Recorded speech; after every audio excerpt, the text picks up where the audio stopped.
doesn't get to play. I get to wait. I get to watch with anticipation. But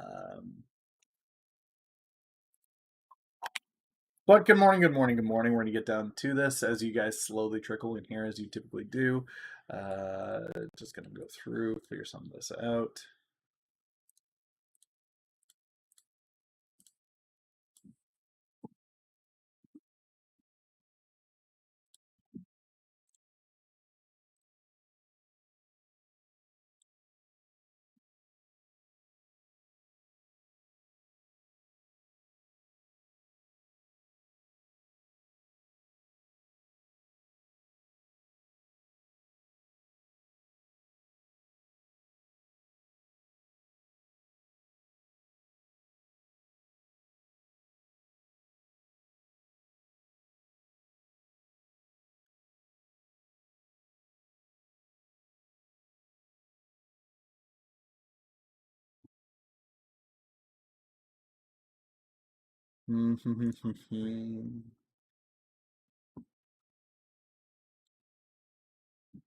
Good morning.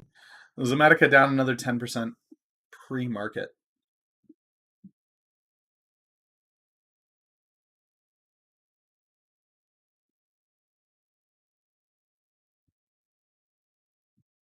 SNDL is up.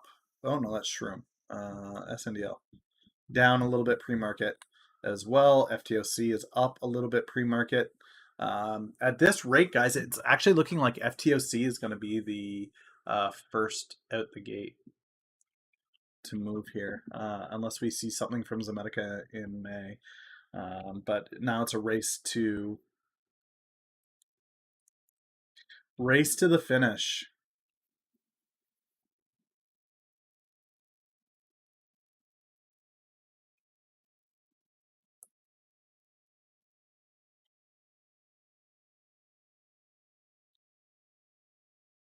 A hard race to the finish here, ladies and gentlemen. We'll see which one gets it first. FTOC Payoneer merger is supposed to happen pre-June, so we'll see what that's like. Good morning, good morning, good morning.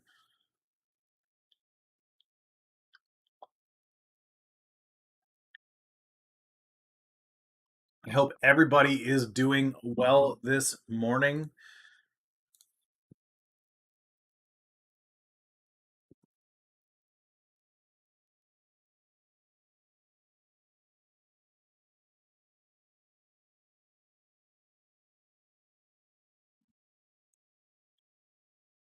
DMX.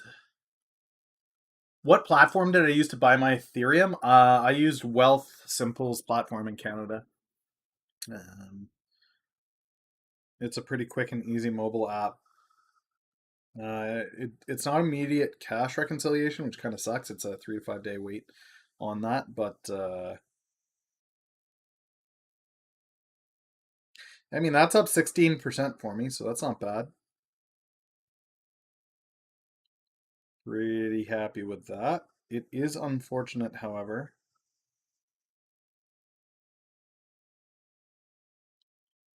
that everything else is on its way down, down, down, down.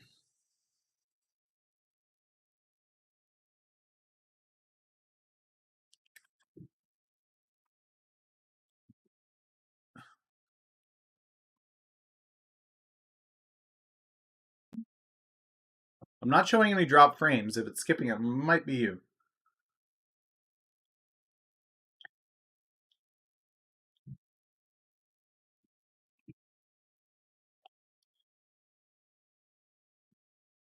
Um, and this is a reminder, guys, and it's a great time to put the disclaimer in as well.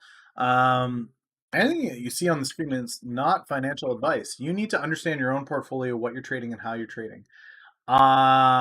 I am trading on house money. Everything that I am trading on is gains. I am not at a loss. I mean, obviously the position is down, but I am not. I am not in debt. I am not in margin on my Zomedica play. I am happy to hold it until it goes. I've done the due diligence on the position. I understand what it is. I understand the opportunity. I understand the future pipeline. All the ducks are in a row with me on that. We were taking a look at institutional investors earlier this morning. All the names that you would expect to be there are there. Fidelity, Vanguard, Citadel, BlackRock, they're all there. I'm just not sweating it. I'm confident in my position. I know there's a lot of people that would have just edged out and come back, and it's fine. I understand that. I'm not doing that. I encourage you, though, if that's something that you are considering, to do so and not to look at what I am up to make your own decisions, do your own things. Okay, so please, please, please, I am stressing that. Please make your own decisions, make wise decisions. If you're not sure what you should be doing, please, please, please make a point of understanding what the play is and why you're taking it. Okay. Um,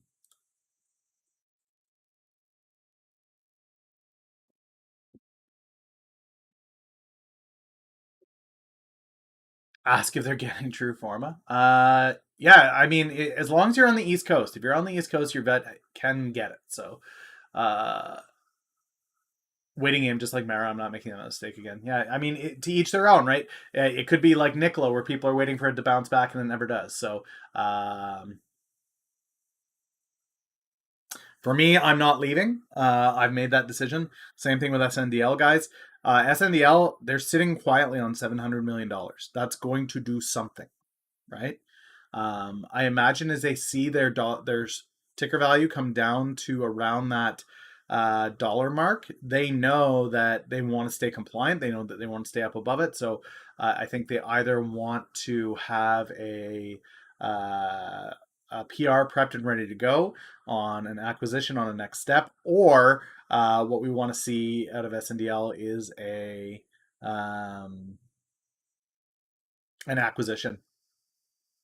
acquisition, buyback, PR, something on that 700 million bucks and what they're going to do with it. ZOM is making everybody really sad who's in it, unless you're in it on the short side, and then congratulations, you're making decent coin on it. For me, I'm not really sweating it. I'm okay with what's going on, and I'll wait. I'll just wait.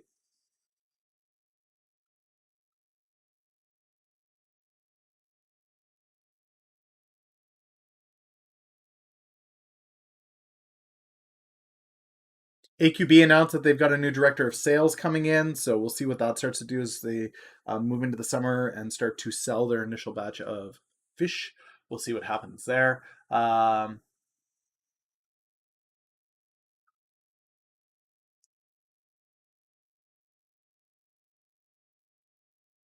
Yeah, acquisitions will be the big thing. I think there's going to be a big season of M&A coming up after all of these offerings. I think you see a lot of R&D spending, a lot of marketing spending. I think that's what we're going to see heading into the year. So um, everyone comes here for the copium. I like to give you guys that steady dose of copium. Now, remember, guys, I am also saying you need to make your own play. So for me, I'm chill and relaxed. I'm trading on house money and I'm confident in my position. If you guys are not those things, if you are trading on margin, yikes. If you're trading money that you can't afford to have in this position, yikes. If you are uh, unaware of the DD and you're just trading on the hype, the short squeeze, the gamma squeeze, whatever that crap was, that's not there. That play is not the play that is this. So just be aware, make sure you've done the DD, you know the play, you know who you are as a trader, you know what your trading strategy is, have your stop losses in if that's something that you play. But the Senate is going to pass that infrastructure for sure. So what do I think of end phase? I'm not really looking at the energy sector at the moment. We have more oil on boats waiting to come to ground than we have oil on the ground. It's pretty crazy. I didn't say in the ground; I said on the ground. It's insanity the amount of oil that's just lurking out there. Energy is not a big one for me right now, unless you're playing green energy, I suppose. But I think there are better solar plays than Enphase. Uh, Maybe I'm thinking the wrong thing. Is Enphase? Maybe I'm thinking Enbridge. Um, But yeah, as both Zomedica and SNDL move towards that $1 mark, Enphase is solar stuff. Okay, so yeah, if it's solar, it's okay. Um, But yeah, guys, with Zomedica, with SNDL, as we come down to $1, crunch time is on. They do not want to face compliance issues again. So expect to see PR or buybacks as we approach that $1 mark. They definitely don't want to have it fall down to that level for sure.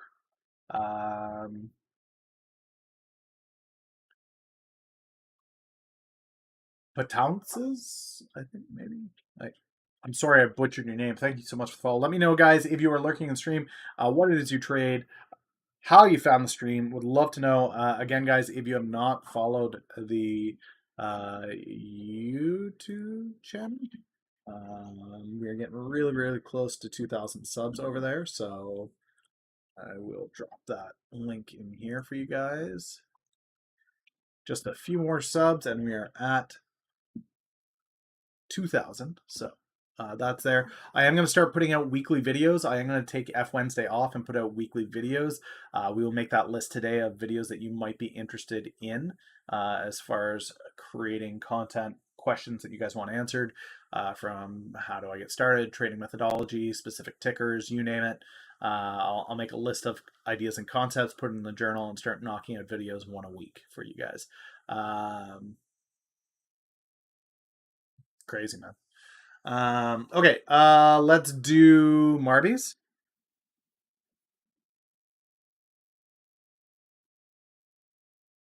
Get that going here.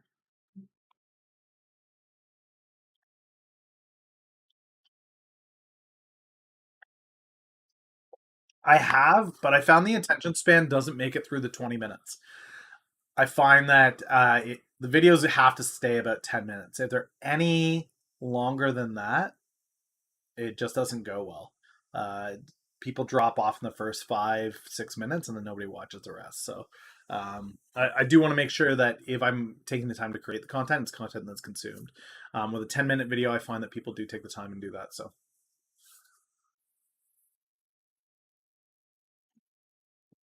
ooh, that's a good one.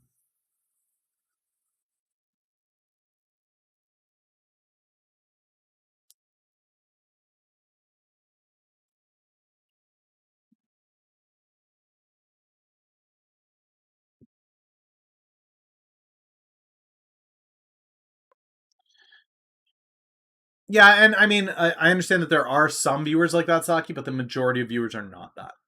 The majority of viewers do taper off very quickly when they see a 20-minute video. They are more likely to go to a video that is 10 minutes long, or you have to go really long. It's got to be an hour long. It's one of those two. And that's a search engine thing. Go ahead and exclamation mark play to get in, guys. It's a search thing where when people are in search, they're either looking for something pre-market, they're just looking for the quick 411 on what a ticker is so that they can get in or get out based off of that. I did not get an email back from ZOM. No, I did not. So either people want the YOLOs or they are looking for a deep dive on a concept or a ticker. But in that case, 20 minutes isn't enough. They'll go for whatever is the longest and they'll skip around based off of the timestamps. So that's kind of the problem with that one. You guys have as long as it takes me to go downstairs and grab a fresh cup of coffee. And then we're going to play this out. Like I said, guys, F Wednesdays, I am going to start taking those off. I won't be around for F Wednesdays anymore because I will be creating YouTube video content. So a new video will drop every Wednesday, but everything else will stay the same. Daily streams, 9 a.m., and then Saturday with our due diligence stream that we do.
Yura, 7 month streak. Let's go. I hope you're doing well, Yura, buddy. Haven't heard from you in a while. Things are going well for you. I imagine you're hurting. But time will tell. Let's see what we got. Man versus Pig is in. Combs, what? 4 month streak. Appreciate it, man. Really do. Here we go.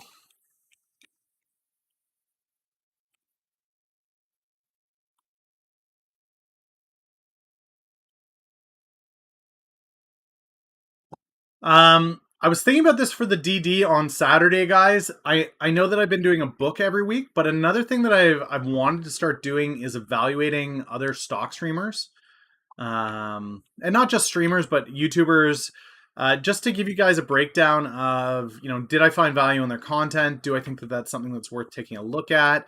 Obviously, I wouldn't be able to monetize those streams because that's that creator's content that we'd be evaluating. Or I would do it off stream just like I do with my books, and then I would give you guys a 411 on who I think that brings value. But let me know what your thoughts are on that as well. It's not that I'm running out of books. There are lots of books, but I see a lot of people trying to filter through kind of the mess of it all. Yura takes the win. Yeah, I'd like to create a category of these are YouTube streamers, and I have included that into the YouTube descriptions on my videos. Is other streamers that I think are of value. Bass back at yo, 3 months in a row. Let's go. Love it, man. Love it. But yeah, guys, I do want you guys to consider that possibility. Ooh, a hype train. It's been a while since we've seen one of those. That's fantastic. Ooh, I'm pretty sure I just killed my browser. My mouse is still double clicking like a beast, so all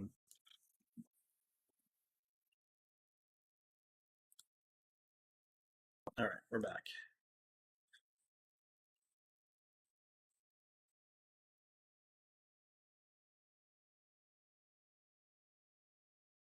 But at this point, you get to pick the ticker, man. You get to pick the ticker that we watch going into the market.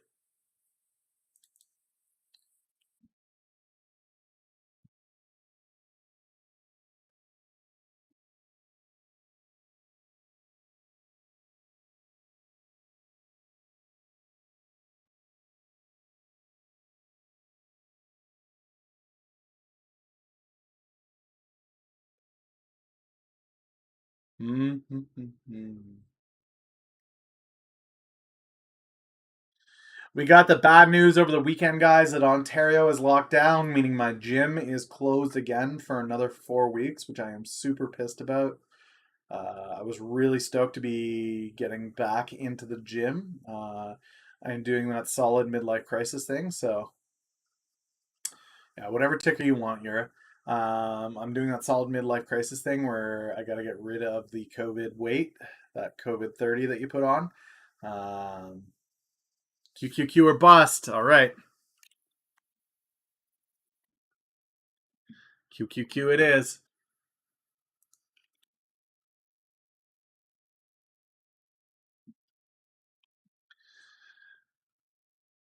Yeah, no, we are not expecting it to reopen. There could be a possibility of it reopening sooner, but it's very unlikely. Which is really unfortunate because the cities that I'm in, right, we've seen less than one case of COVID a day. Okay, less than one a day. And they're locking down, like, small town Ontario is dying here, absolutely dying.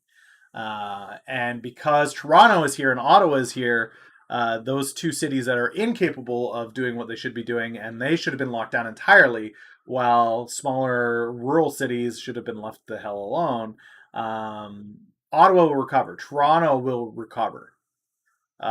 These small rural towns will probably not recover for years and years and years if they do. It's insanity. It's absolute insanity. QQQ showing a little downward pressure.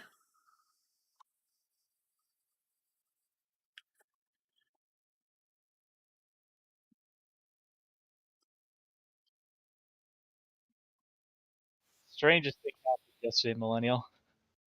Sorry, what? So, You're breaking up. I can barely hear you. oh God, I guess there's a lot of interference in my house now. Can you hear me now? Yeah. So, strangest thing happened yesterday, Millennial. Oh yeah. Ping on my phone, and it's a ping I haven't heard in a while, which is my Amazon sales ping, and I'm like, wait a second, I thought I disabled my account. Um, Turns out I forgot to for my Canadian side because I had some like leftover inventory in my house that I just never got rid of. Okay. But here's the catch to it. Shipping, what normally would have been like 10, $12, whatever, right, is now triple that price. So Yeah, you cannot be a Canadian shipper on Amazon right now. The shipping was already brutal. But add in. the cheapest I can get right now is $17, and compared to like Canada Post is 30. I'm like, that's literally idiotic. And the only way I could do that is if hopefully what was it this so there's like a bunch of like smaller shipping companies that get like the business side deals or whatever, and they share it with you, whatever, right? The cheapest I can get is $17. I just want to get this inventory out of my house, but if they're not open because of the lockdown, I got fucked. Yeah, yeah. Shipping is insanity. Shipping is insanity in Canada, guys. It breaks my heart. Breaks my Just heart. makes I see all the the resellers that do the Amazon thing in the States. Reezy Resells is one guy that I know really well. He does amazing work. If you guys have never seen him before and you're looking to be a flipper in the States, I highly recommend you check out Reezy. But the ability to resell in the States, do the garage sale thing, and then resell onto these, whether it's eBay, whether it's Amazon, whether it's wherever, that resale game is possible in the States because your shipping rates are ridiculously cheap. It's cheaper for me to send a package from here in Ottawa to California than it is for me to send a package from here in Ottawa to Toronto. Wrap your head around that. about 1,000 miles versus what, 2040, no, 2040 or something like that. Yeah. If I drive to the US border, right? So Cornwall is an hour away. If I drive to Cornwall, cross the border, and ship it on the US side to California, it'll cost me like $8 to ship something to California. To ship to Toronto from where I am is going to cost me easily $60. Anything of any size. So what you see a lot of Canadian resellers doing is they'll take, like, if you're buying clothing or if you're buying anything online, you shove it into these tiny little bags and try to compress it as much as possible, and then you put that in the tiniest envelope you can and you send it, which doesn't really work, but that's the best way to get around it. Reselling in Canada just isn't viable. Now, local reselling is viable. If you guys want to go out, you want to do the antique store garage sale kind of thing, and then you sell on something like Facebook Marketplace, that's possible, that's viable. But shipping, it just isn't. This is something my wife and I have done as well. We've done the reselling thing. We did a comic book company that was a comic book online sale thing that was profitable. We did, but most of our clients again were in the US, so shipping to the US was quite reasonable. And as well, they paid the shipping, so it wasn't a big deal for me. That was a cost that the customer absorbed. And then in regards to hitting garage sales, you have to really understand what people are going to buy. We still have a ton of stuff in our basement that just didn't sell and isn't going to. So QQQ guys out the gate, kind of sideways. Not a lot of movement. Let's go to the watch list here. Sino showing some upward movement. GPS gap is moving up a little bit. I was always told the reason why our shipping up here is so expensive is because we just don't do enough frequency like the US does to cheapen the price. I'm like, maybe if you Yeah, cheapen the price, we could go up. well, maybe if there wasn't a ridiculous union running our postal service where we're paying people $18 an hour to sort mail, which is a job that a computer or a machine can easily do. Um, yeah, maybe if that wasn't the case. But we pay our part time Canada Post employees $18 an hour, which is ludicrous. absolutely ludicrous. Yeah, it unions, man, unions, right? And yeah, don't move to Canada and be something of use like a firefighter or a policeman. Volunteer firefighters in our area get $17 an hour, I think. You can go become a part-time Canada Post person and make 18. It's really sad. And this is what unions do. This is unions back when there were no laws around labor rights. Sure, I'm there. I'm on like the Newsies. Great, I'm there. Child labor. Great, I'm there. Unions had their time and place. I don't think that we currently are still in need of unions, despite what Joe Biden says. I think unions overinflate the cost of work, which drives companies to close doors and ship work overseas. Um, it also creates this issue where if you ask a bunch of students that are currently in grade 12 what they want to be, they don't want to be a part of anything that isn't going to hand them that easy union position, right? So government work here in Ottawa is huge. You know, you're looking at people that want to be teachers left, right, and center because the teachers union in Canada, especially in Ontario, is absurd, absolutely absurd, the amount of money that you can make if you're in on that union. We've got retired teachers that are collecting one of the best pensions in the world that then go back as substitute teachers and make their exit salary to be substitute teachers on top of their pension. It's insanity. It's insanity. Yeah, ZOM is down 10% here, guys. It's a $1.20 right now. My portfolio is now down 45%. Well, 43%. And I hold. And I hold. This market doesn't make sense. Like the SPY's like hitting all time new highs, but we're just kind of floundering. Like my portfolio is only down 10, but like everybody's portfolio is kind of floundering, which is kind of weird. Well, I'm trying to look and see what it is that's driving up. Energy is a green sector right It was now. tech. It said it was tech, but my tech ones aren't I really don't driving it. see tech. Yeah, I would disagree with that narrative. I really disagree with the narrative that it's tech. I know that MSNBC, Mad Money, Kramer, all those guys are saying that it's tech. Here's the tech sector, guys. This is not looking That's what super that's sexy. well that's what I was it Interactive Brokers was saying too on their site. It was saying that tech was driving the rally. Everything's up a green, but tech was like 2% green on the entire day yesterday. The only sectors I am seeing that are green are energy. This is the only one that's consistently green. It's energy, and this is on the infrastructure, right? This is Mhm. about the infrastructure bill. That's the only thing that is green, and this is what's carrying the market right now. If anything, it's not this. Oh, speaking of which, also, um, have you ever gone through your investor's place on IB? No.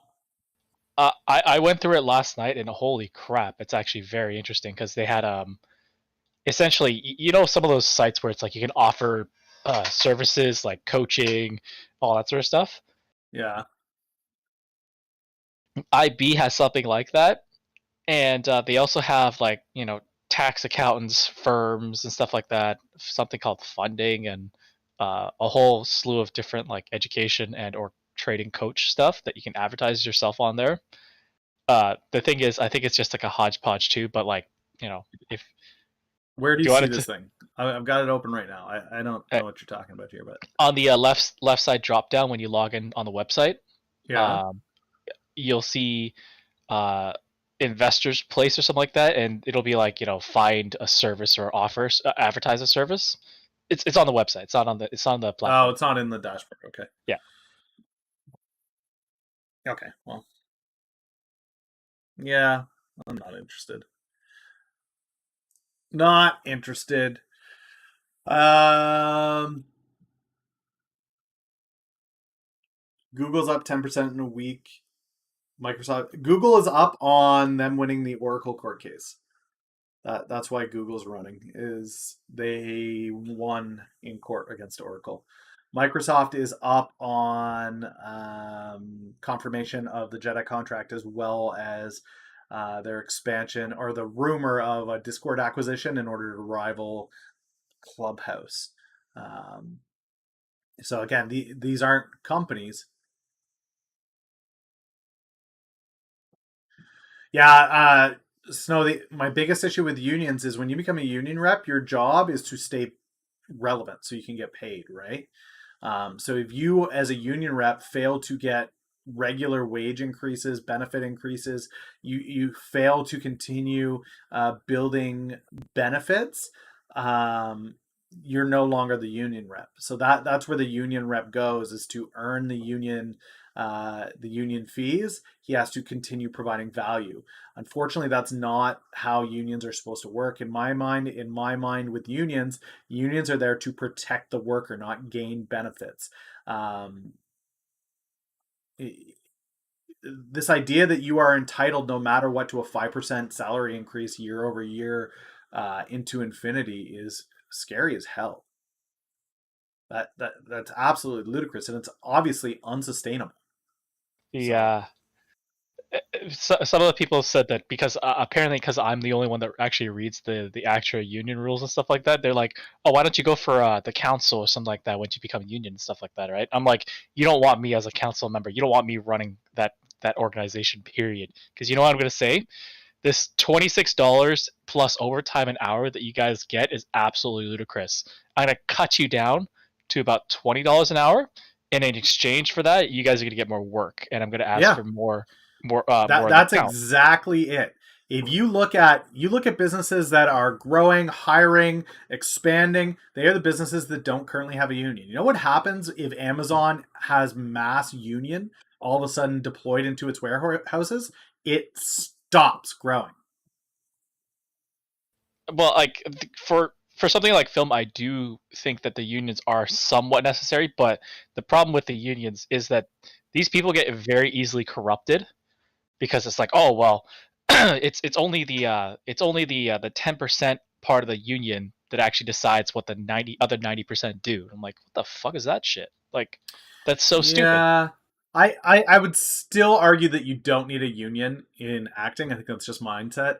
I think if everybody had attorneys that negotiated their contracts on a personal basis instead of a union Yeah, no, I want standard, that. you would do a lot better.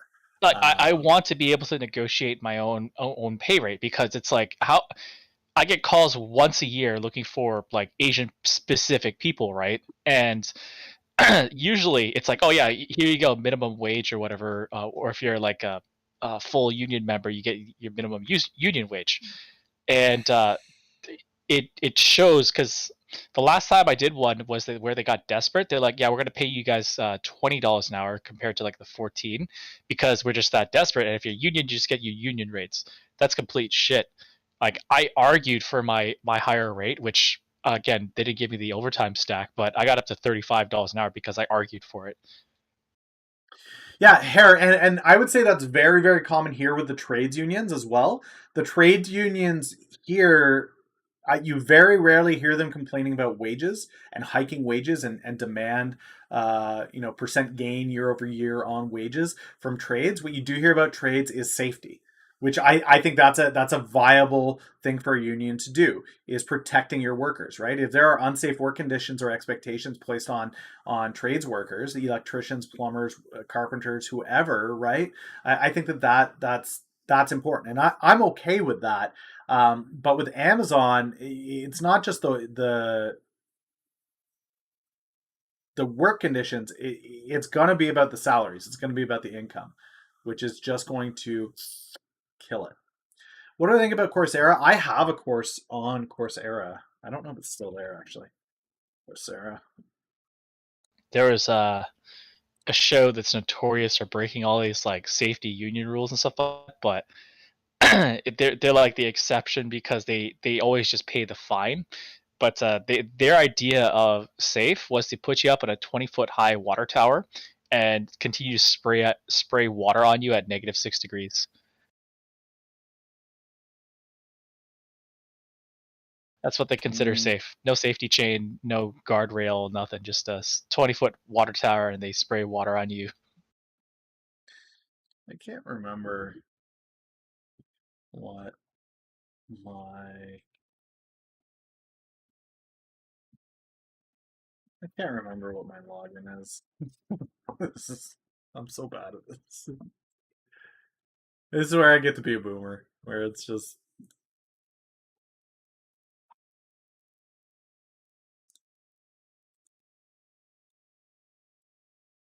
wrong password. Please try again.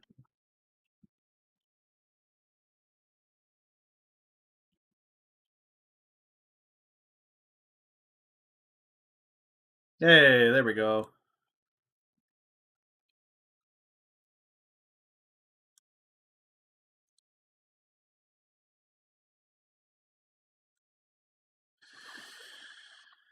Um,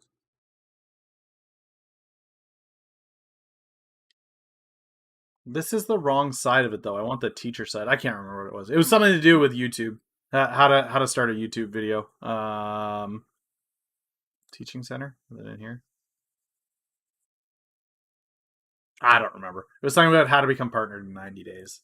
It was a quick course. I could use Anyways, my that. thoughts on it. That's telling me about all of the compromised passwords that are on my junk account.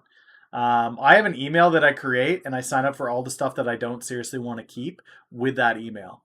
So if somebody wants to hack into that email and get access to all that stuff, there's no financials, there's no credit information, there's nothing attached to those accounts except the shitty accounts that are. So all like the game accounts that you sign up for, all of the newsletters, all the press releases, everything, that all goes to that email. And if somebody hacks that email, go to town.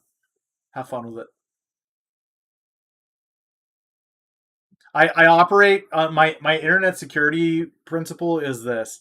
I'm not that important. Out of the billions of people in this world, there are far more beneficial people for you to go out and hack. I am not among them. Anytime that you spend hacking me is, I mean, I've had two instances. One where Russia hacked my EA gaming account, and another one where they hacked my PlayStation account. And in both instances, there was no credit card or PayPal information saved. It required two-factor authentication every time to purchase something. And within 8 hours, I had the account back, and whoever it was, I sent them a polite email telling them to get a real job. It's just not a huge deal for me. It's not. There's more value in hacking other people. Is essentially the my safety. Be boring and irrelevant.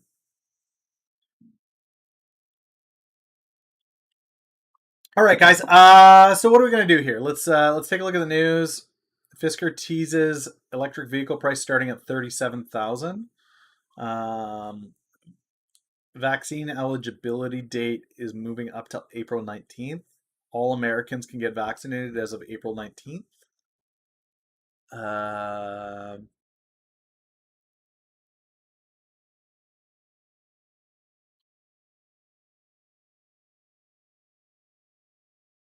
I have used password managers in the past. The thing is, anything of quality requires you to pay a fee, and I am just it's not worth it for the risk of getting hacked on an account that has nothing in it. I just uh, as to the account that has the financial stuff in it, good luck breaking that password because that thing is like 20 digits long with capitals and numbers and symbols and all kinds of stuff. I make that password super difficult, and then everything has two-factor authentication to my phone. So you need to hack my phone, figure out this insane password to get into it. I'm fairly confident about what's going on. Most of the stuff is tied to my Visa as well, so I can just call Visa and say fraudulent charge, reverse the charge, and it's done in an hour. Um, all right, I'm going to use the washroom, and when I come back, what we are going to do is we are going to make a list of video ideas because I am going to start taking Wednesdays off to create video content. So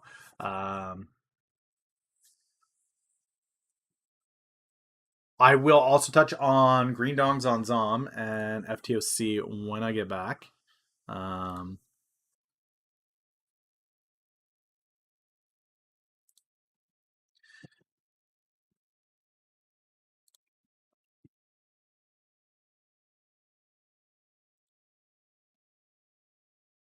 Open source is super scary for me. Anything that's an open source password lock. Open source means open source.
Oh man, I'm back on my back on that water kick where you try to down, what is it, 8 of these a day? That's like 240 ounces of water in a day. Let me just tell you, you piss like a racehorse. Um, okay, so ZOM guys, open down around 112. It's back up to 125. Yeah, guys, I was super unhappy with the wait. That may be a video series that I do as well as I go into midlife crisis mode. Um, to go from I was sitting around 225 there for a little while, um, which is a lot. Like I'm 5'11", 225 is too much. Um, so for me, I'm gonna try to get that back down as low as possible. 180 is usually where I'm a comfortable weight, so that's like 45 pounds to drop. But with the gym being shut down, that sure is helpful. Thanks, Ford. Yeah, so diet is going to be a big one. Still doing intermittent fasting, still doing water, still doing. Um,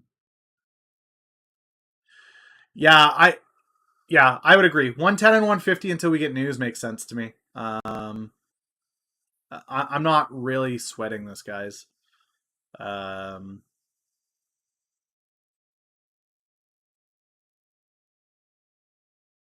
SNDL is about to touch the dollar line,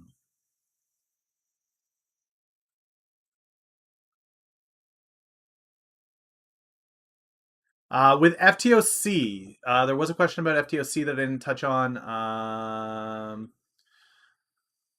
My thoughts on FTOC is I am holding it until it becomes Payoneer and beyond. My evaluation of this ticker is if I go here, let's go up here. I'm gonna need a new notebook here. YouTube video ideas.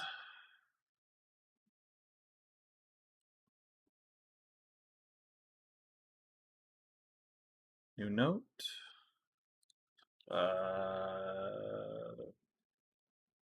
Specific tickers.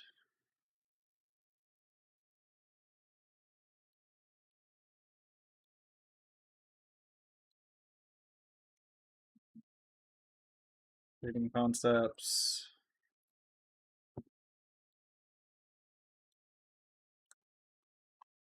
Life stuff. Okay. So let's go Yahoo Finance here.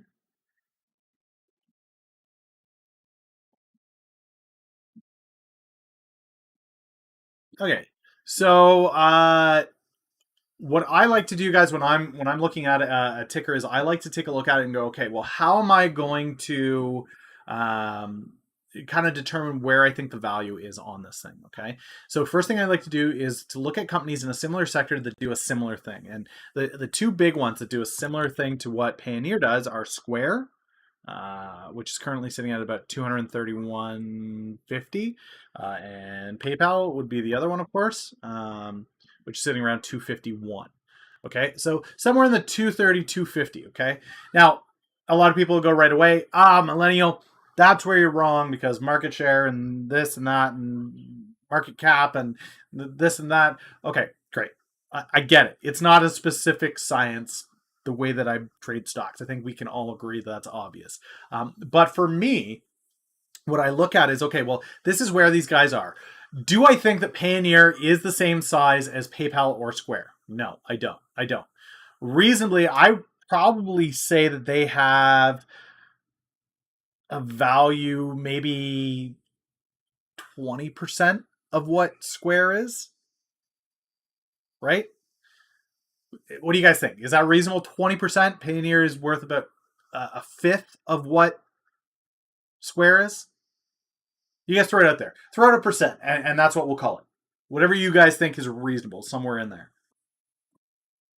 Reasonably. Payoneer. Just off the top of your head, it doesn't have to be a ton of DD, just ballpark it.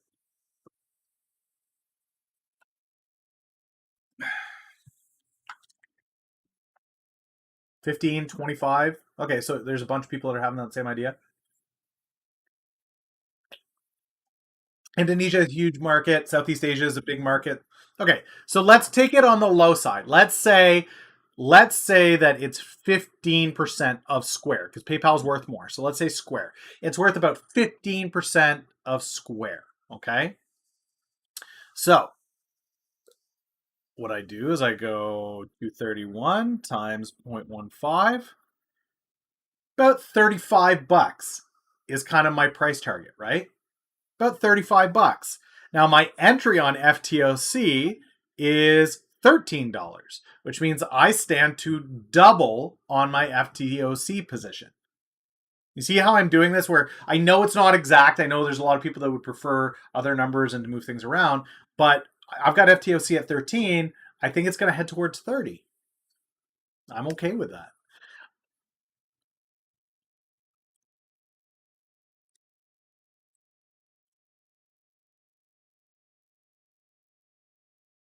Even if it's only worth 10% of what the other two are worth, it'll go to 20. I'll still make money on it.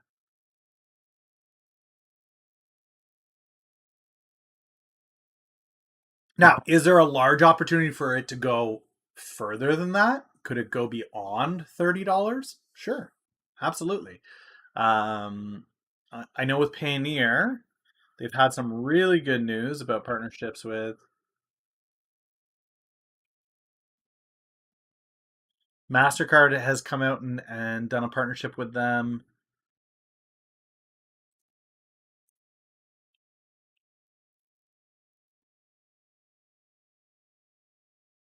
I wouldn't say it's uncapped because you have to constantly be aware that the Chinese state is looking to impose themselves into that sector. And we saw that with the Ant Financial Group, right? China is looking very much to control the purse strings on even digital currency.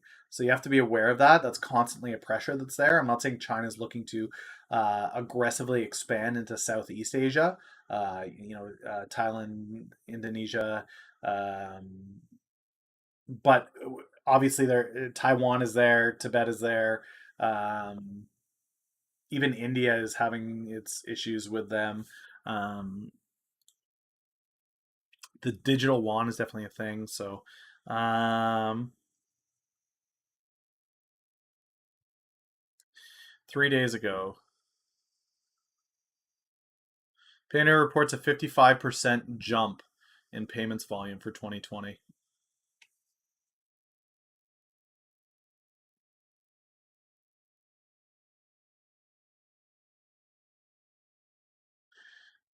So it jumped to 13.9 billion from 9 billion.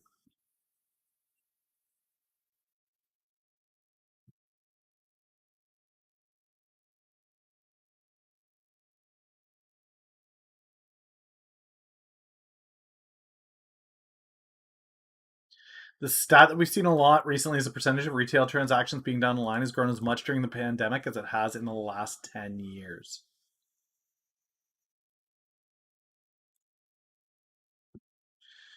ZOM 130. I'm only down $1,000 on it today. Hooray! um,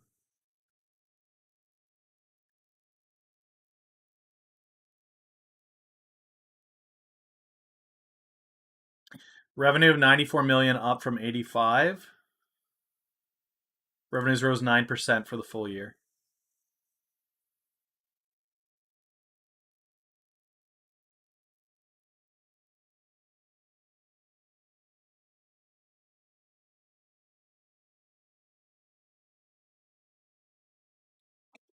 They've got Payoneer at 3.3 billion.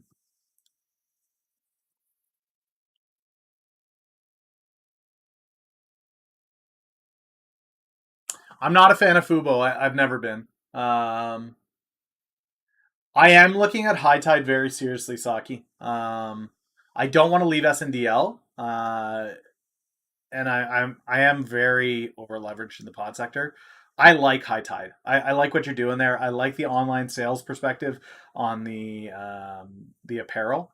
I think that it's a really solid play. I'm not advocating a purchase of the equity guys, but I am a big fan of High Tide, and Saki's been watching it for a while. I think it's a really valued stock. I think there's a lot of potential in it. All right, let's take 10 minutes here and just break this stuff down for ideas. Anything that you guys would want to see a YouTube video on. Okay, I'm not going to put any limit on it. Whatever you want. How to parent 8 kids. How to smoke a pork shoulder. How to throw an axe. How to trade the shittiest stocks on the internet. How to build a platform, how to trade as a Canadian on the U.S. markets, all of that stuff. So, how do you factor in opportunity cost? I don't. I literally, that's my thought process of what does the sector value this stuff at? What is the potential for it? Is it a growing sector? Are they revenue positive? Are they growing? Yes, if that's all that, then I'm willing to put the money in and wait and watch it grow. So I keep things very, very, very simple. ZOM is filling the gap. Smash ice, let's go. Which vegetable offends me the most? I'll put that under life stuff. Most top 10 most offensive vegetables.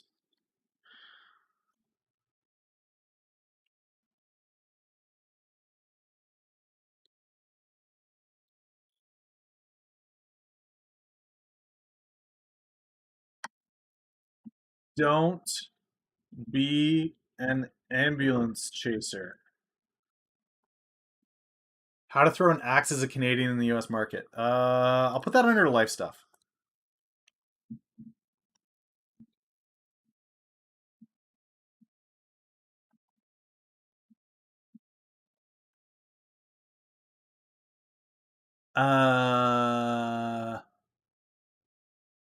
Okay.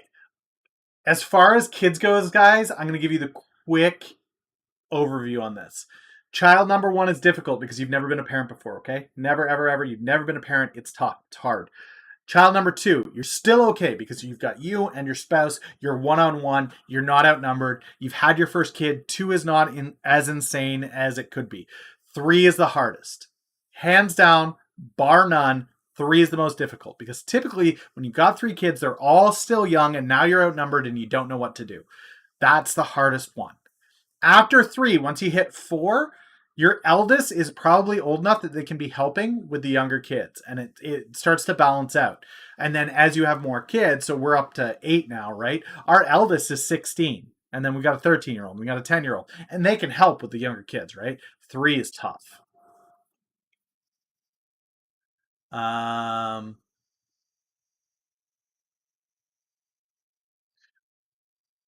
Is inflation going to bite us on the ass?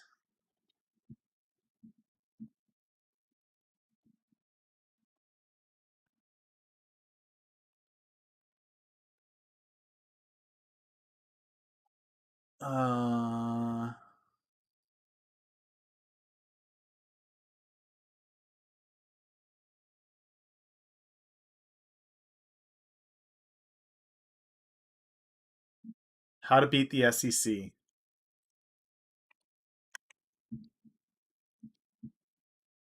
You guys are really not going to like my answer to that.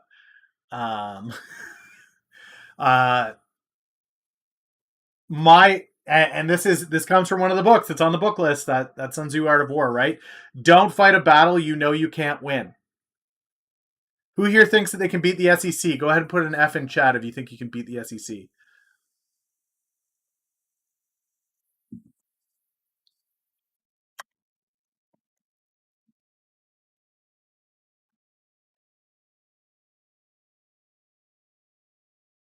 Okay. You guys think he can beat the SEC? Okay. So my opinion is that the SEC is unbeatable. It would be like, okay, here we go.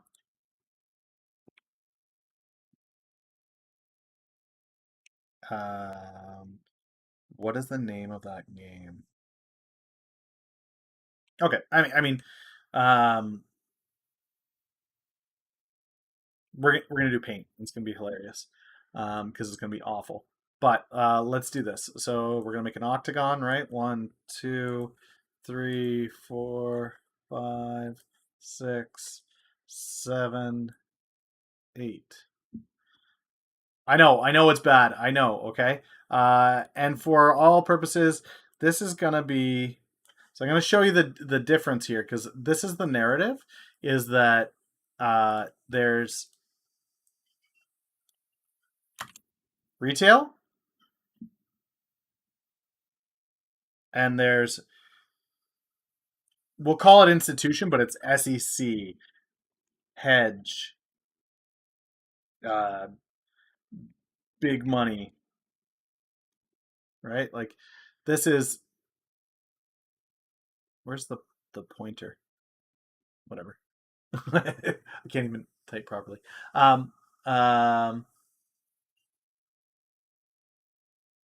Okay, so that's a different thing, but that's what we're going to get at here, and that's exactly it. So the narrative is that it's retail versus SEC, right? These guys versus these guys fight. The problem is that this is actually false. This is not what we are facing. What we are facing is a third party. In every UFC fight, there are 3 people in the ring. Who is it? Who are the 3 people in the ring? You've got a fighter, and who's this? Yeah, this is a UFC battle. Who's this guy right here? The ref. The ref. This is the SEC. This is the SEC. And so there's a lot of narrative out there on things like Wall Street Bets that says the SEC is the bad guy that we've got to defeat. You're not going to beat the ref up. You're not. You're not going to beat the ref up. And if you do, you don't gain anything by beating the ref up. You don't win. Beating the ref up is not to your advantage. Okay? When you play any game, what is the first thing that you need to do? You're about to play a game for the first time. Let's say you've never played soccer before. What is the first thing that you should do?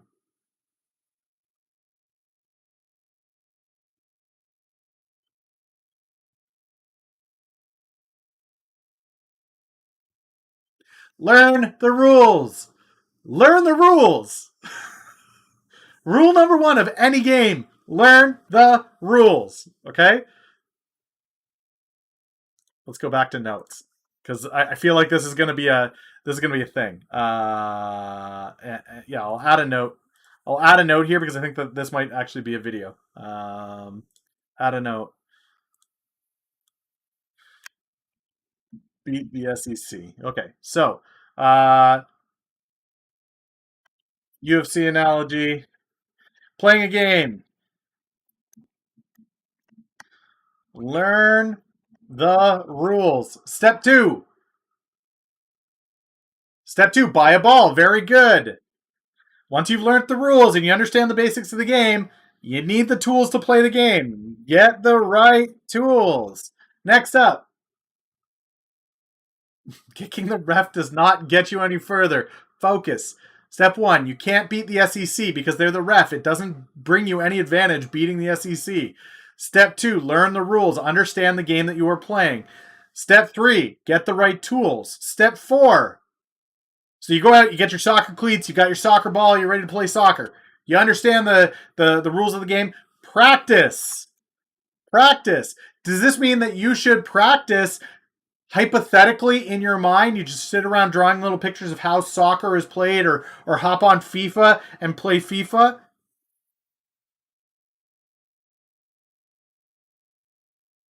Change the rules. Yeah, we're going to be realistic here because changing the rules isn't going to happen. Bribe the ref. Nothing wrong with that. That's a strategy. You can do that for sure. And it's been used in the past. I'm not opposed to that. You can definitely bribe the ref. No. Let's focus. Focus on practice. Is you playing FIFA going to get better at soccer? Well, I know the rules. I know how soccer's played. I'm going to play FIFA. And then I'm going to hit the actual soccer pitch, and I'm going to be fantastic at soccer. Visualize. Play it in your mind. No, you have to have real world practice, which is why Millennial does not advocate no paper trading. For myself, this is my personal policy. You guys need to come to your own financial decisions. However, I would consider, in this analogy, you paper trading like FIFA. You're playing a game, but you're learning a lot of bad habits because you're learning how to do a whole bunch of things that you're not going to be able to actually do with your account, right? Oh, I'm on FIFA and I pass cross field, and then it's a head pass back over to the other side, and then I bicycle kick into the top corner of the net, and the crowd goes wild, and then I hit the pitch and I can't even pass the soccer ball.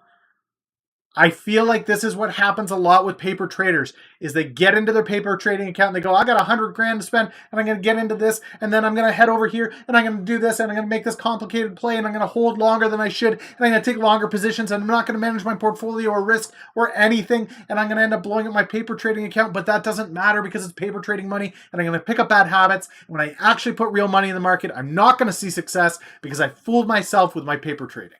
That's my opinion on this. I know there's a lot of people that advocate for paper trading. I'm just not one of them. Okay? So, no paper trading. Okay? So, you've practiced. Okay? What does practice look like?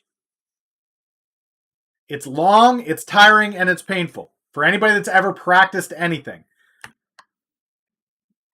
Long, repetitive,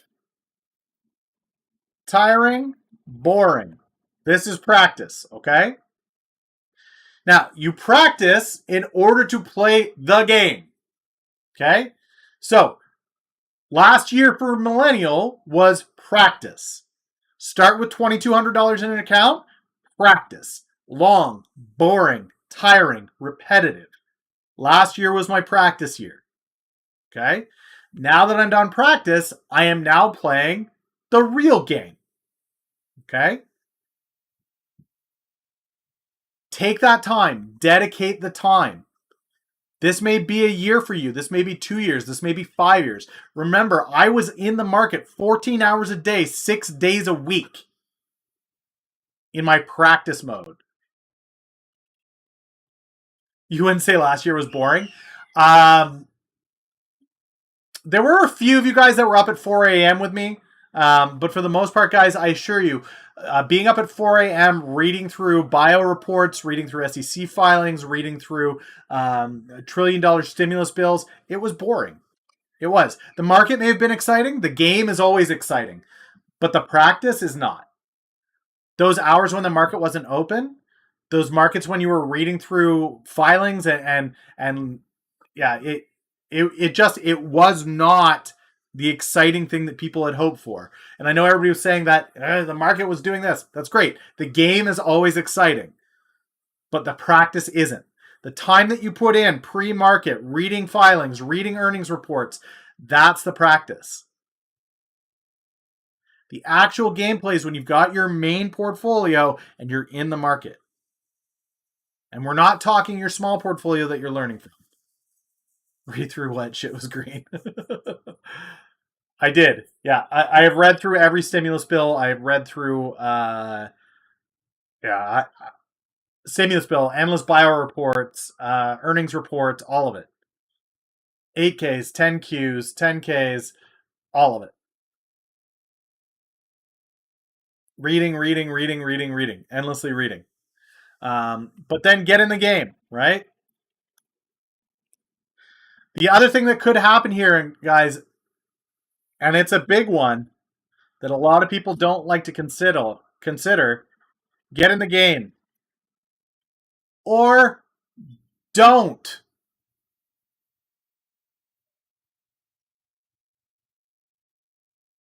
Or don't is a big one, guys, that not a lot of people consider, right? Oh, I did well on my paper trading account. I read all these reports. I read all this stuff. It's kind of crazy. Snipe, my portfolio year to date is still up 15 grand. I'm still up.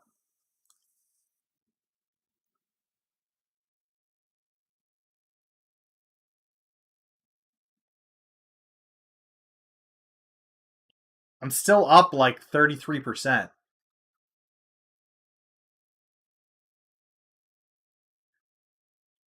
What the SPY do last year?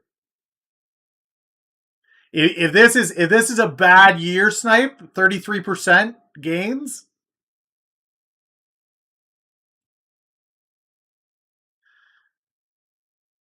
Know what I mean? Um, get in the game or don't. Don't. No comment. Get in the game or don't.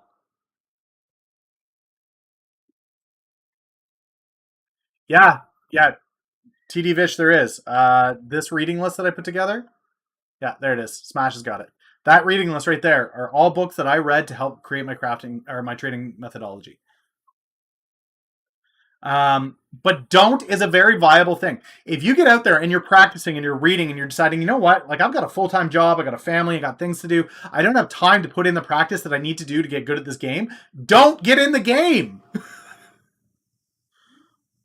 You know, the Pittsburgh Penguins call me up and say, hey, Millennial, we need a goalie tonight. Are you able to come over? And I go, you know, I can't even skate. I'm a Canadian that can't skate. Are you sure you want me to play? I would say I'm just not going to play. I'm not.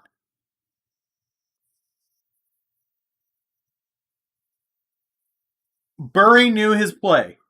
There's a lot of people that say, well, he could have gone bankrupt. He could have, but he knew his play. If you don't want to get in the game, that's fine. There are other options here, such as seek out a financial advisor. I don't know how much more I can stress that, guys. You can't skate unsub. Fake Canadian can confirm. Yeah, no, I buggered up my ankle, my left ankle, so badly between snowboarding and softball, and you know, I can sprain this thing doing nothing now, just standing there. I can sprain my ankle. So skating, when I skate, my one ankle's fine, but my other ankle is literally like an ankle skater. It's on the ice. It's just so weak, so I can't skate. Or know a financial advisor, free support. Sure, but getting in the game or not getting in the game is up to you. Okay, that's up to you. Seek out a financial advisor is one strategy. Another one is play the SPY. Another one is, I would say it's one of those two. And so who here has ever played a sport, whether in high school, whether in, and I'm not talking, well, even an esport, I'll qualify esports too. An esport, professionally, semi-professionally, or in high school, you played a sport. Who here in chat has done that?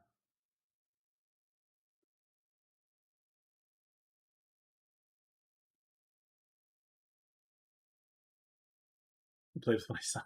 Stovey, yikes. Archery, okay. Archery, lacrosse, okay. So one of the things that anybody who's played a sport will tell you is this: when the game finishes, that's nothing. What do good players do as soon as they're done the game?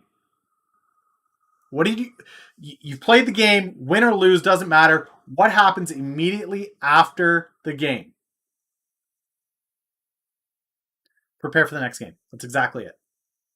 So you had your day, you had your play, you got in, you got out, you did whatever. Your next thing, you celebrate. Okay, we booze, that's fair. That's fair. We booze is fair. Let's say you won the game, you want to celebrate. I always recommend that you do that, by the way. That's not financial advice, that's life advice. I can give that. I'm a life coach. So if you have a success in your life, celebrate that success. Okay? If you had a failure, learn from the failure. So if you won in the game, you won in your play, celebrate it.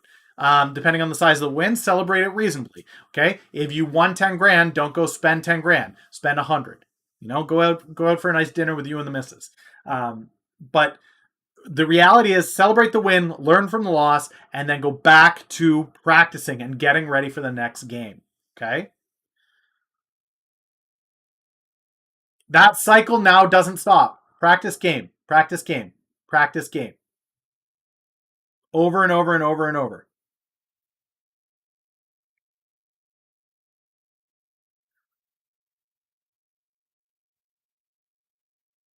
Not everybody's going to get a trophy. There's no participation ribbon. Spend 100 grand. No, spend $100. That would be one hell of a dinner for 100 grand. No, spend $100. Celebrate the win. So I guess I'll put that in. Celebrate the win.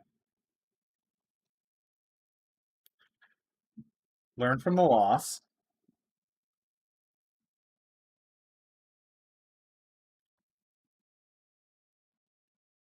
And then you go back to. I guess we should put this in. Okay. So it's going to be 1, 2, 3, 4, 5. Sixth step. Can anybody guess what the sixth step is?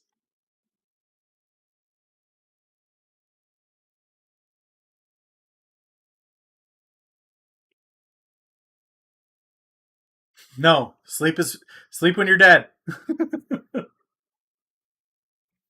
Acceptance. Repeat. Sipes got it. See step 1. We go again. It's repeat. This is it.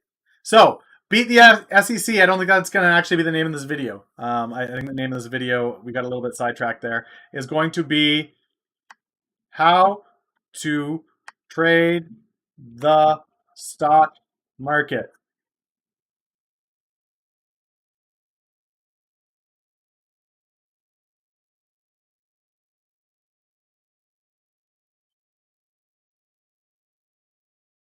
I will put sleep in step 5.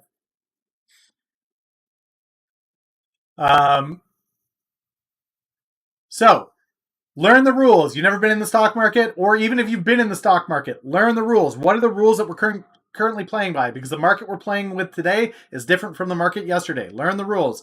Get the right tools. What tools are you using? I know for myself, I use tools like Earning Whisper, Tip Ranks, right? I use Twitter. I use Evernote. I use StockTwits. I use my dashboards, IBKR, right?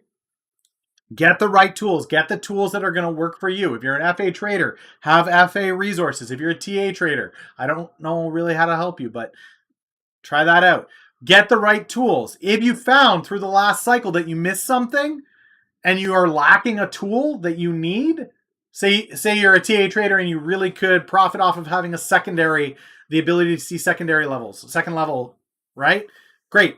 Get a tool that provides that for you. Spend that money, get the tool, get what you need. If you're an FA trader and you don't understand how this is playing or what this is doing based off of this news, invest in some books, learn, read, get the tools that you need.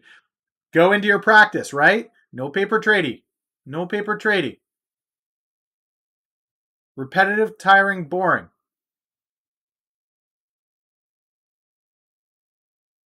Get in the game.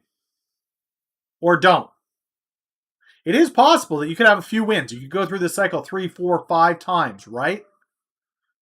And then eventually, on the 5th time around, you realize you've taken so many losses that it's not really worth keep going on this, and you decide, I'm out. Don't. And you seek out a financial advisor or play the spy.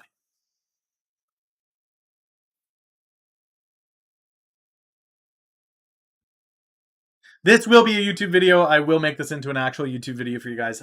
This is a pretty solid tool, but yeah.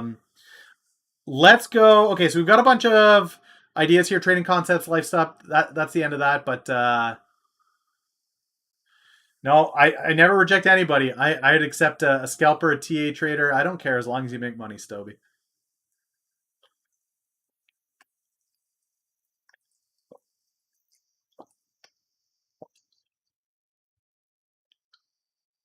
Vita's working on big things, guys. Expect her to come back strong when she comes back. I don't doubt that we will see her again, and she'll be doing some amazing things. But all right, so I've got some trading concepts. I've got some life stuff. You want to see how to throw an axe as a Canadian in the U.S. markets? Top 10 most offensive vegetables. I'm happy to make those videos for you at some point. Trading concepts. How about specific ticker, guys? Are there specific tickers you would like to see me put out a DD video on?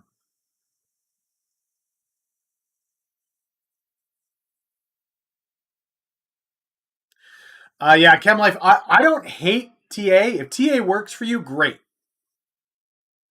If you are making money on TA, I'm thrilled for you. I just am never going to trade it. Tesla. I think Tesla has growth into the future beyond what I can see. Bitcoin miners. So we'll do the big ones here. Riot, Mara.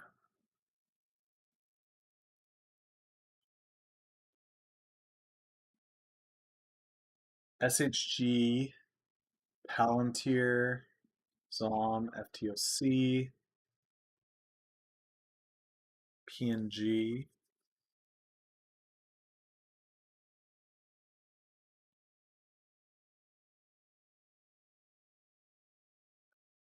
Majestic, definitely.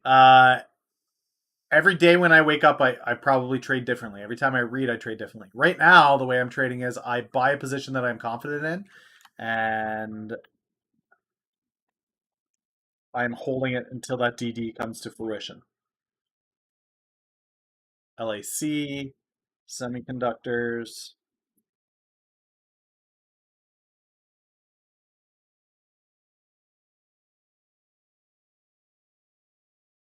Uh, if you are trading today the same way that you were in January, which is the same as you were in June, which is the same as you were in February of last year, I think that you're doing it wrong. You're not going through that cycle that we just laid out.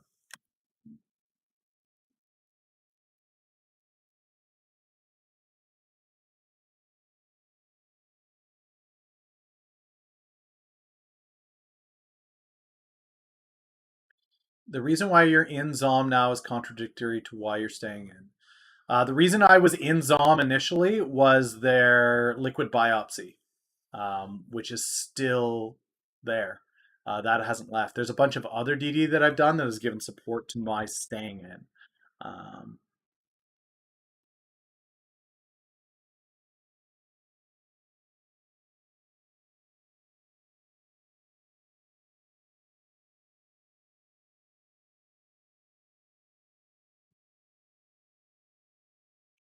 Green energy.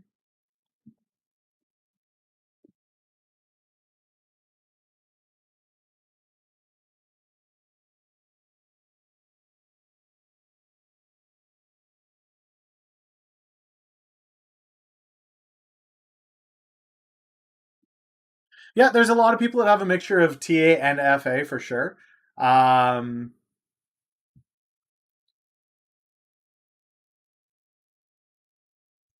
ZOM's up 30 cents a share.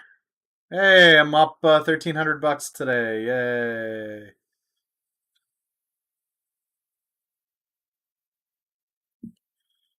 But again, like, why is it up? Why is ZOM up? Anybody? Bueller? Bueller? Anybody want to clue me in as to why Zemetic is up?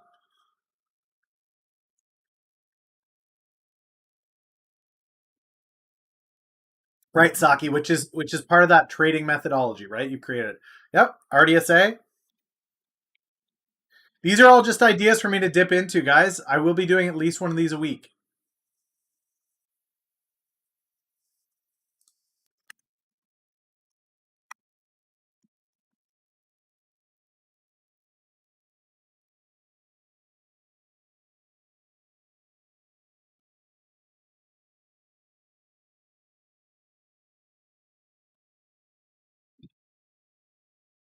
Cybersecurity.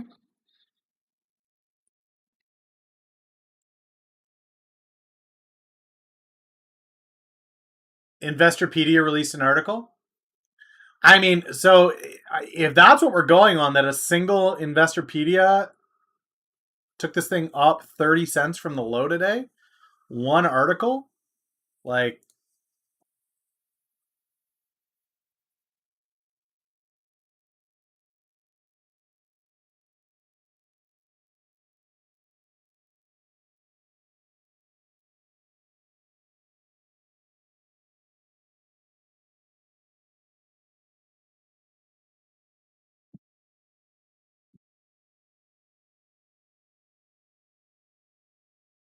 yeah, I'm not seeing any solid DD as to why why it's up. So that's just it. Like it goes up, it goes down, it goes up, it goes down. We like the song.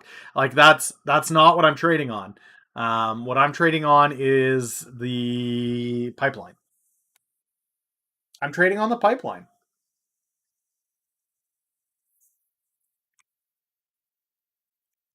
Infrastructure. So when you say infrastructure, Carl, can you just give me a bit of flesh that out a little bit? Like, are you looking at home construction? Are you looking at roads? Are you looking at rail? Are you looking at shipping? Are you like, what do you mean by infrastructure? Credit Suisse? Yeah, we can definitely do a Credit Suisse.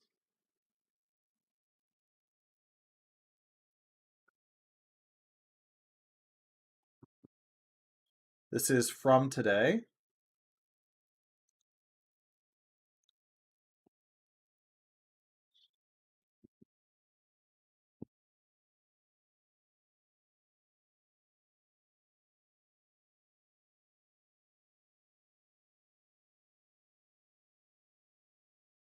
This is not for casual investors. It's something I actually agree with very much.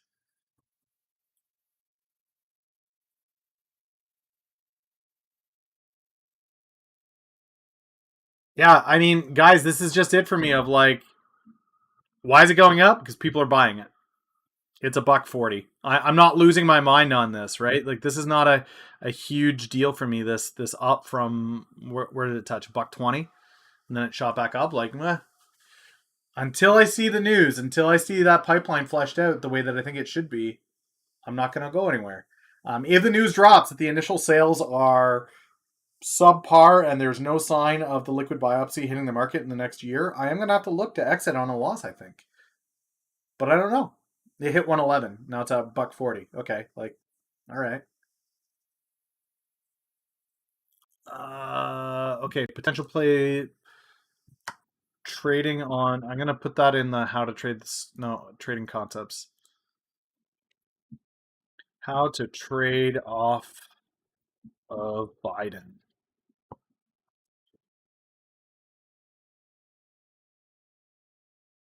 How to trigger retail investors. Tell them they can't play it. I mean, I can't argue that you're wrong. All right, 2 seconds. More water. Be right back.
All right. I think that's a good start, guys. There's at least 20 videos there that I could peel apart and put together. So this is a reminder, guys. I will not be around on Wednesdays. Wednesday will be a Millennial Makes a Video day from now on. I'll probably hang out in Discord throughout it as I'm, putting ideas for or putting things together. How to create a trading strategy. Yep.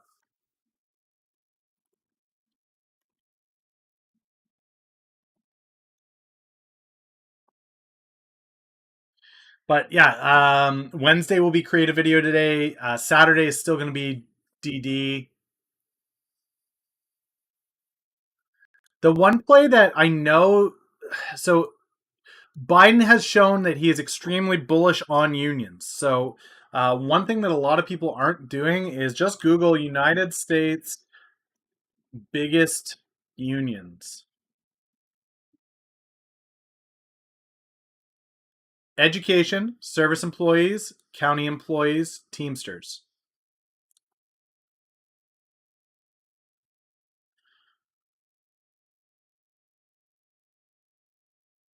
So, this is public workers. This is anything that's tied to government contracts, service employees, healthcare, public services, property, education, so teachers, Teamsters,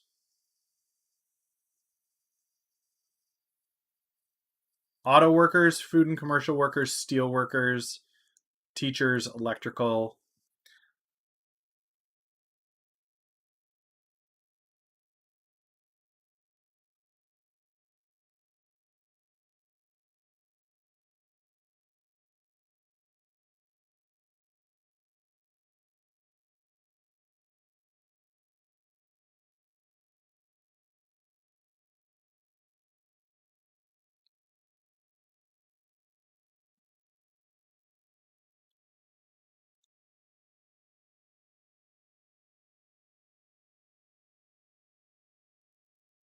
But there are definitely plays on this. There are definitely plays.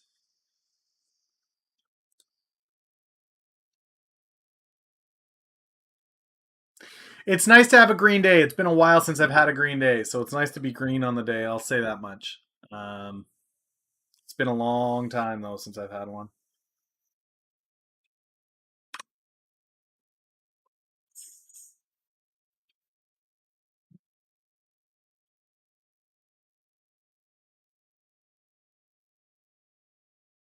Weed is an infrastructure play. Interesting. What I found most interesting, guys, is looking at the weed play. New York has said that you probably won't be able to buy anything in stores until 2022.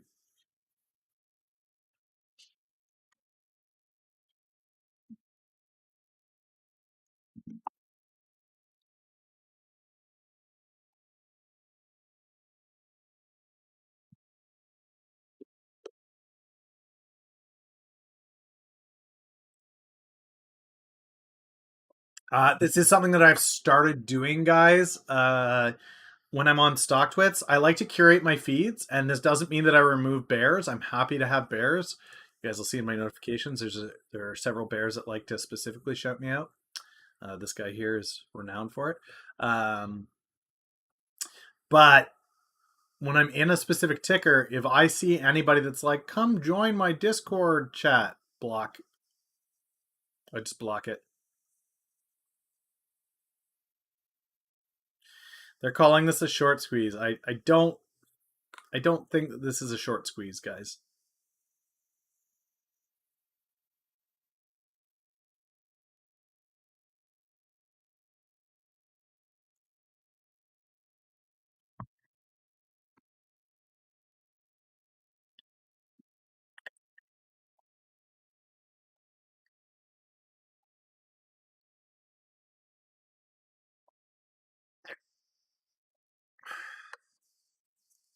Zom's got about a 30% short on it from what we were looking at this morning.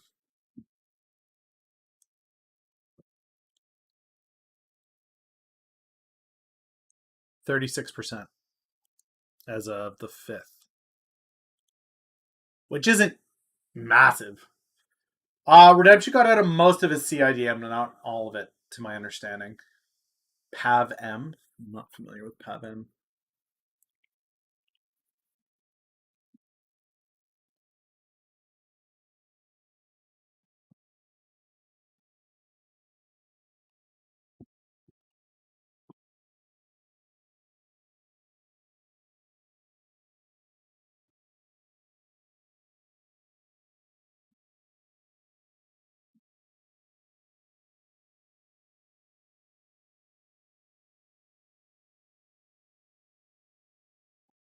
Market volume 84 million, short volume 30 million is where it's taking this from. Published twice monthly, so they're pulling their number from FINRA.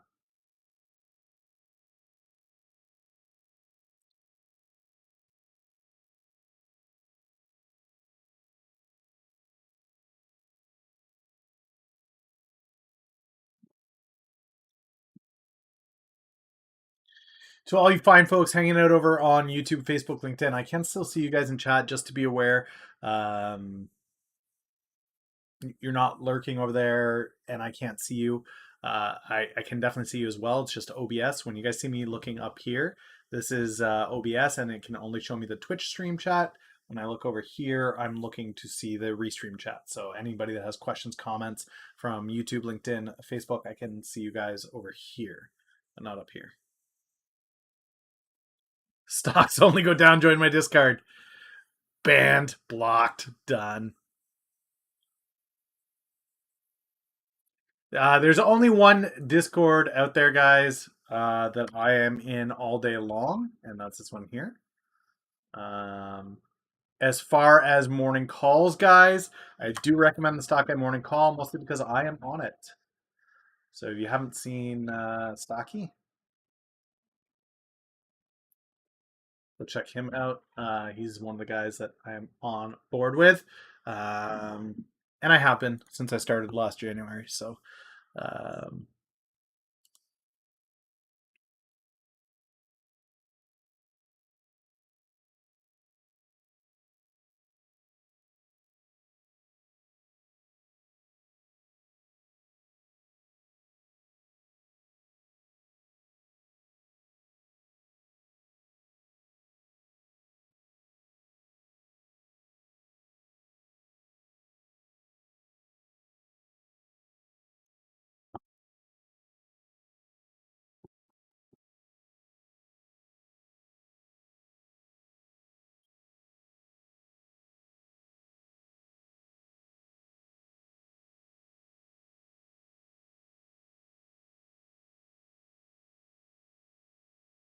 ooh. This is huge. That is massive.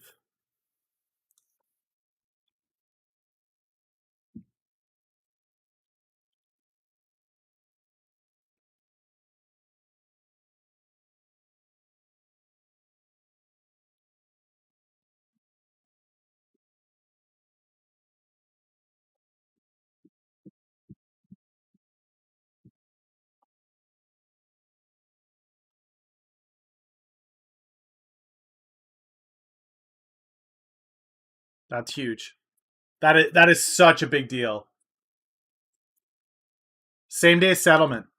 So Paxos is applying for a clearing agency license from the U.S. securities regulator after they used their blockchain, Credit Suisse and Instinet, in order to reconcile same day settlements, same day trade settlements, one day. This could eliminate PDT.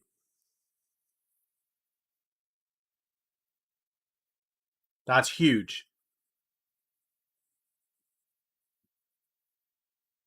Yeah, reduce market risk, lower margin requirements. There's no downside to faster settlement if you can actually make it happen. Trades at Paxos were not executed in real time. The company said transactions occurring 11 and 3 p.m. were settled at 4:30.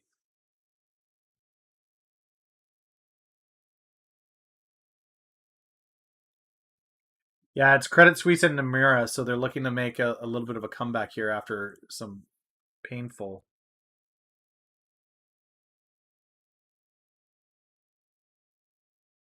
Uh-oh, Morgan Freeman's trending. He didn't die, did he? Okay, no, he's fine. Paul Rudd. He better be fine too. Oh, it's his birthday. Okay. Happy birthday, Paul Rudd.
Yeah, who knows what this does if it breaks 140? A lot of people are saying that that's the go. I'm not necessarily sold on that.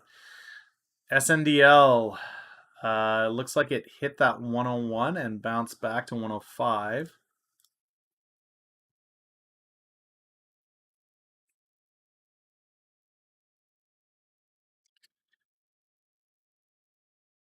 I'm sub 40% now.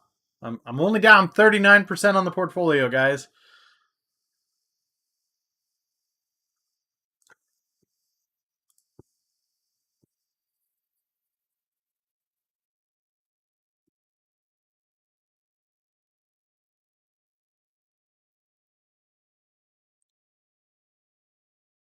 Nope. We have news. We have SNDL news.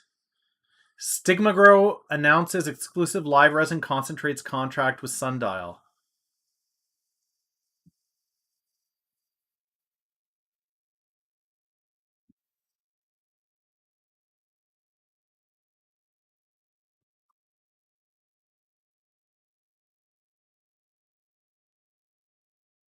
Q3 launch.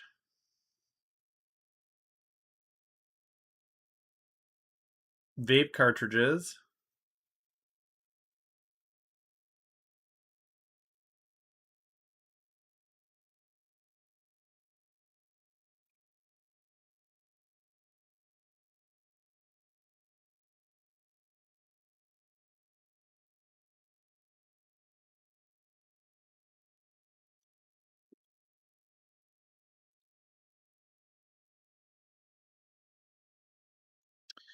Okay, so this is a publicly traded company.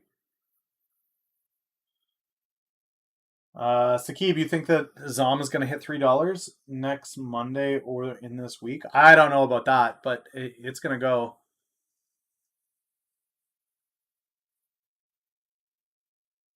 My thoughts on gold. Why trade gold when you can trade crypto? It's not a U.S. acquisition, and that's right, Hare. That's not what I want. It's another Alberta acquisition, but it is in the vape space. So, but where did that just go? Can be.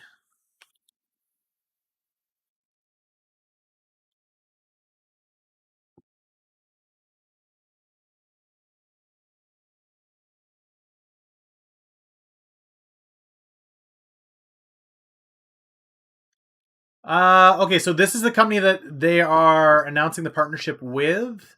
Here's their financials. Gross profit, numbers are in thousands. So from 78,000 in 2017, 263,000 in 2018, 1.7 million in 2019.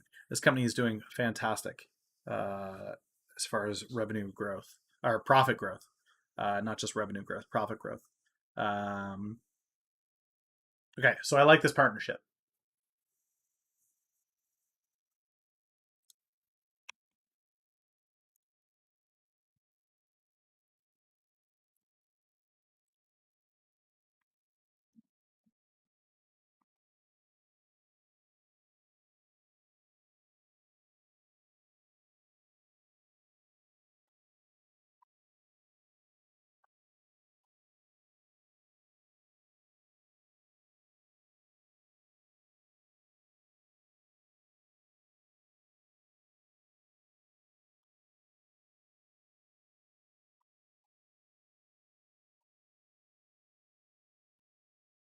And it's funny because I was saying this morning, if they get down towards that dollar line, they need to put some PR down. Snowflake puts out a get out of here. Who are we taking out, Snow? Who are we taking out?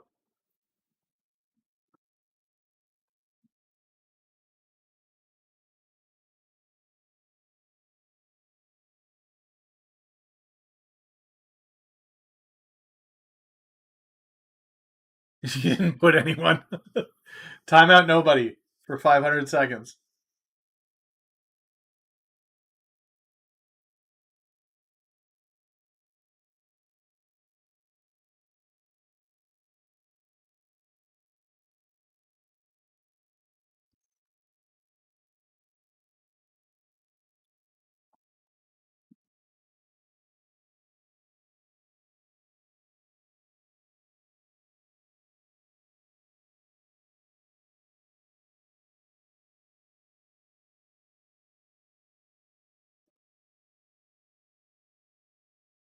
Larthantos.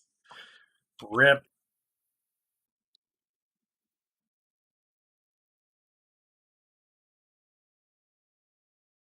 Apparently the user I'm trying to time out doesn't exist.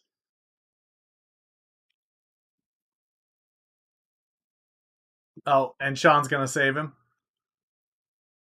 I think Sean's saving you, Larthantos. um All right. All right. Let's not start this timeout war, shall we? It's getting close to 11, guys. I'm going to do lunch with the fam jam. Remember, tomorrow I am not here. I will not be here. I will, however, be creating a video for you guys, so keep your eyes peeled for that. Have an amazing day tomorrow. It is F Wednesday. You know how I feel about F Wednesday, so play it safe, play it close to home. Great news about SNDL. Great news to see Zomedica coming back up from its lows. I hope you guys are green as well. It's great to finally be ending on a green day. But yeah, I think the video that we kind of talked around today is going to be the one that I put out there. My watch is going nuts after that post on SNDL. But yeah, you guys rock. Huge thank you to all you guys that are subbing. If you're not somebody who's currently following, consider doing so on either subscribing on YouTube and hitting the bell or following here on Twitch. I will be back every morning, 9 a.m., except for F Wednesday. Take it easy. Go hang out with Stocky for a bit. Have fun with him. Make sure you drop the beaver, guys. Make sure you drop the beaver. Stocky loves the beaver, okay?